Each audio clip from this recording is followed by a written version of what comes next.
If you're interested in hearing all about the highlights and the things that we got up to in Liverpool, then make sure you keep watching. Hi, welcome back. Today I'm going to be telling you all about my recent weekend away in Liverpool with my partner. I was originally planning to do this like a traditional vlog style, but for a number of reasons that just didn't happen.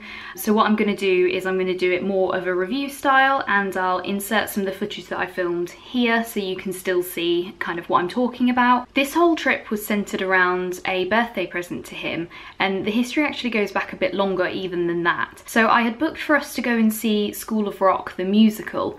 And the reason I booked it is because actually he had originally booked it for me as a Christmas present pre-COVID.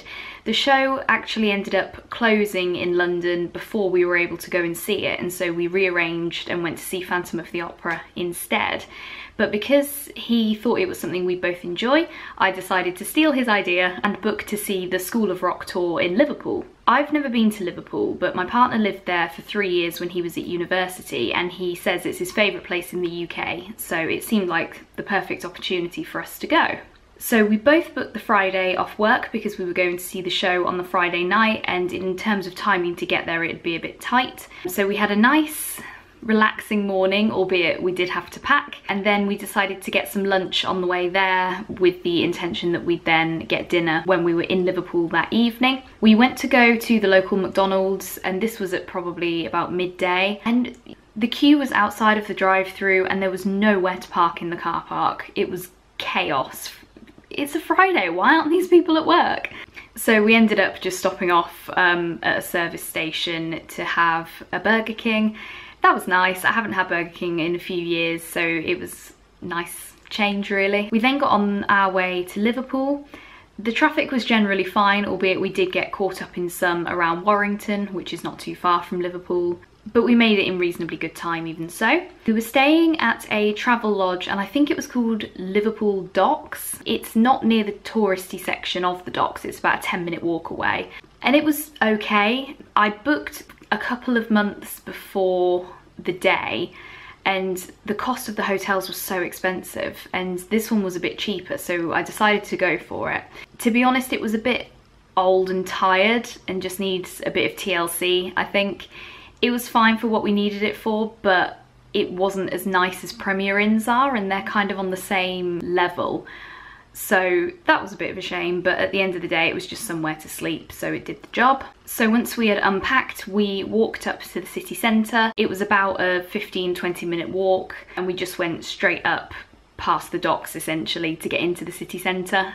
My partner hadn't packed his toothbrush, so we had to go into Boots to get him a toothbrush.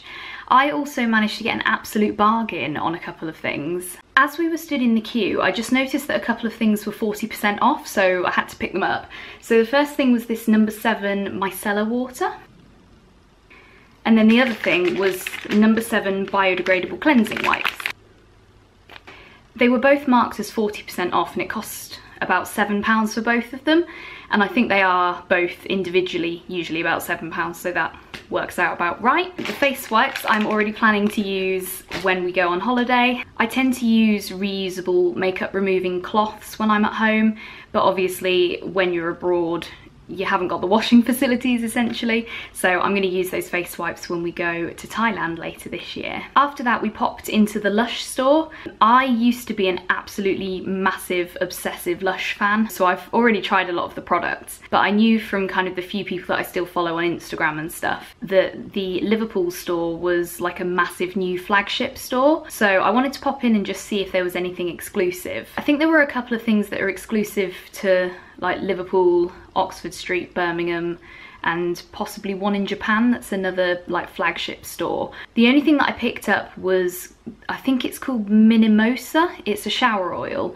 It's quite fruity, and basically I wanted to try the shower oils but never smelled them, so that was £5, and I haven't used it yet because it's absolutely boiling and I'm worried that it's just gonna melt basically. So I will use that at some point, and I'm looking forward to it because it smells very good. After that it was getting towards kind of 6:30 and the show started at 7:30, so we were starting to think about dinner. We ended up going to this street food market place, I guess.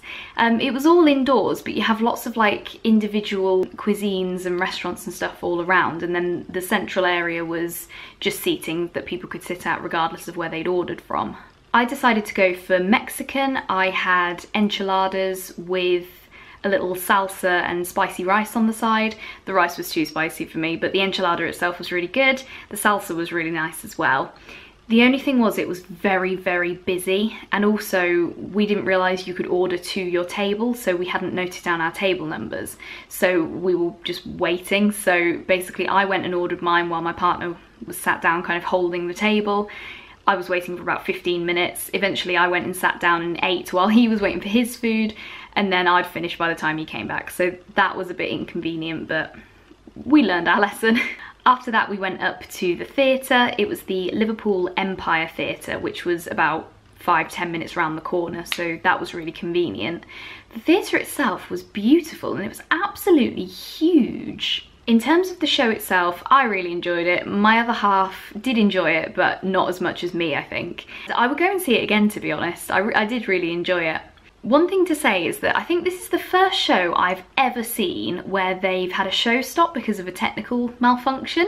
So they basically had a big piece of set that I think had like lost its way onto the stage because it had come on lopsided, and the actor playing the main character just got up and walked off, and then the curtain came down. And like I say, I'd never experienced that before. It's a shame really, because it was only sort of 10-15 minutes before the end, but they managed to fix it and it got all the way to the end. None of the characters kind of broke character. They were, you know, it was as if the show had never stopped, so that was really good. And then once the show had finished, we went into the city centre and just had a drink at the Cozy Club. The Cozy Club is a chain, so we know kind of what to expect. And one thing that's good for me is that they have a good selection of cocktails. I am a big fan of cocktails. I'd rather have a cocktail than like a wine or anything. So I had, I think it was called a mango colada, like a pina colada but mango, and it was amazing. It was so good. Once we'd finished our drinks, it was about 11:15, so we just walked down to the docks and got an Uber back to the hotel and went to sleep, essentially. So on the Saturday, we got up and got ready and went straight out.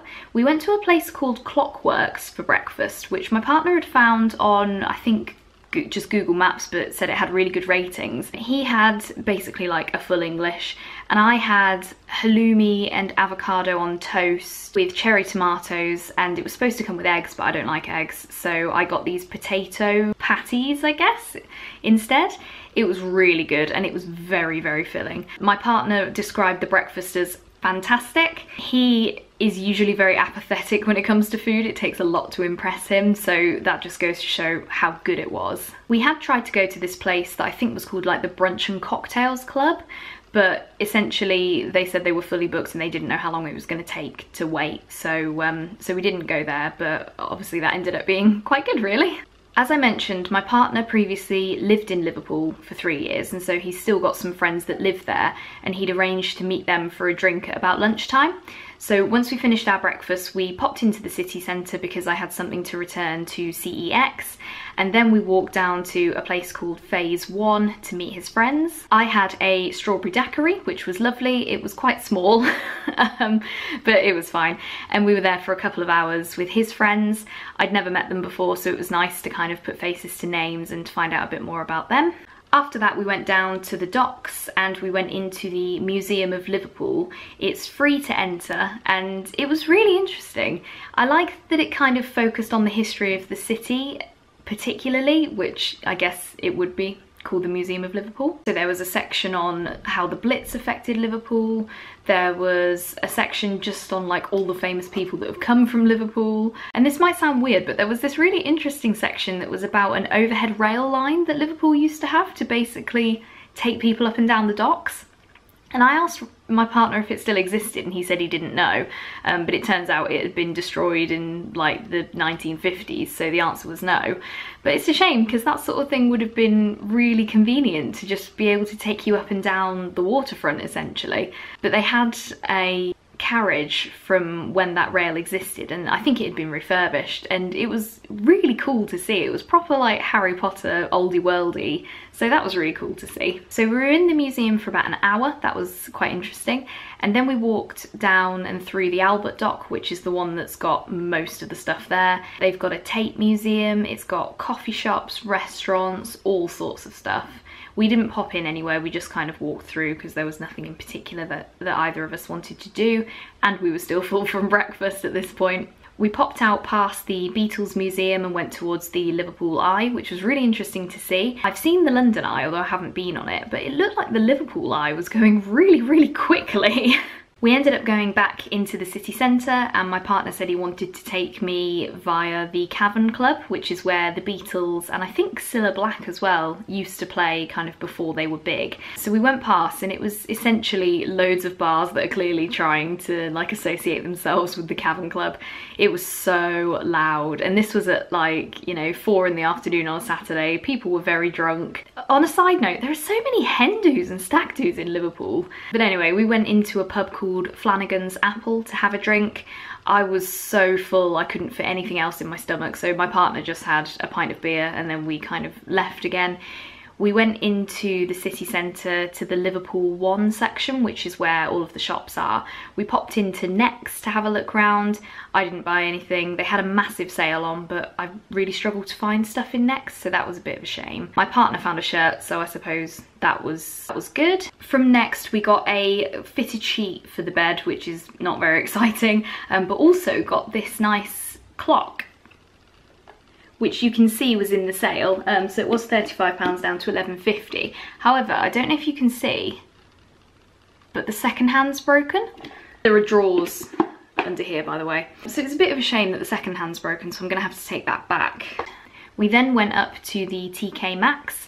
I tried on a dress that I thought might be good for work. I'll put the clip in here, but it was too baggy on the top and on the arms, basically. So I liked the pattern, but it just didn't suit me because it was too baggy essentially, so I didn't get that. Neither of us ended up getting anything from TK Maxx. We then popped into River Island. My partner wanted to have a look at some of the men's stuff but didn't like any of it, so we left again. And then we walked back to the hotel. At this point my feet were starting to hurt and I said, I don't think I'm going to be able to walk back if we don't go now. So we walked back and we just kind of rested for an hour, got changed, and then started thinking about where we might want to go for dinner. We'd heard that near to where we were staying is an area called the Baltic Triangle, I think it's called. And apparently there were loads of kind of restaurants and bars and stuff there. So we decided to go for a wander. It was about 10-15 minute walk away from us, so it was closer than the city centre. And it was a proper thriving like scene. It had a real atmosphere, although again it was quite loud. We went into a place called the Baltic Market, which funnily enough was exactly the same concept as the street food market that we'd been to the day before, albeit on the Friday night the one that we went to had a big focus on Asian food, whereas this one that we went to was more varied. So for example, I had a pizza that was called 50-50. It was half margarita and half garlic pizza bread, so that was amazing for me because I love pizza and I love garlic bread. And my partner had something from the Thai booth. I think he said it was 3 meats plus rice and some salad.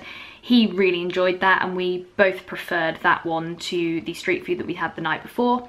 But in addition to all of that, they had Chinese, they had chicken, they had dessert, they had all sorts at this one, so that was really, really good. Again, it was busy, but it quietened down quite quickly, which was good. And then we decided to go for a drink after that, so we went across the road to a bar. I can't remember what it was called, in all honesty. I had a mojito and my partner had a couple of beers, so that was really nice. And then because we were so close to the hotel, we walked back. We just watched some TV, got ready for bed, and then went to sleep essentially. So the next day was the Sunday, which was our last day. My partner was driving and he said he just wanted to get the big drive home out of the way. So we got up reasonably early and as soon as we were ready, we just checked out and filled up the car. Right next to the travel lodge was this place that I think is called Deli Fonseca. And I'd looked at the breakfast menu and it looked quite nice, so we decided to go there for breakfast. We ended up being the first people in there as soon as it opened at 9:30. Again, my partner had the fry up and I had a cheese and ham croissant, which was really nice. It was heated up, so that made it even better. And I also had a cappuccino, which was really lovely. And after that, we just got in the car and drove home, essentially. Traffic on the way back was much better, so that was something. And then we got back home at about 12:30, 1 o'clock. So we still had the afternoon to kind of deal with the bits and bobs that we needed to do, like cleaning, mowing the lawn, exciting things like that. And that was it, essentially. So I suppose that's a bit of an overview of our trip to Liverpool. It was really lovely to finally go because everybody raves about Liverpool. And as I said, I've never been before, so I didn't really know what to expect. It was a really good weekend, although I say weekend, we were probably only there for about 36 hours in the end. I really enjoyed it, and it was nice to have a bit of time yesterday. Today is Monday. It was nice to have a bit of time yesterday when we got back just to kind of chill out. And also it was the Wimbledon men's final, so I kind of wanted to watch that as well. So I hope that's been useful for you guys to see a bit about the good things to do in Liverpool and kind of my first experience of it. I hope you enjoyed this video. If you did, then please make sure that you press the like button and also hit subscribe, which is down in this corner. As I mentioned, I'm going to Thailand later this year, so if you want to see my content from that trip, then make sure you hit the subscribe button. There will be more travel and shopping vlogs coming your way, so if you're interested, then definitely hit that button to make sure that you are notified whenever I upload a new video. And other than that, thank you very much, and I will see you in the next one. Bye!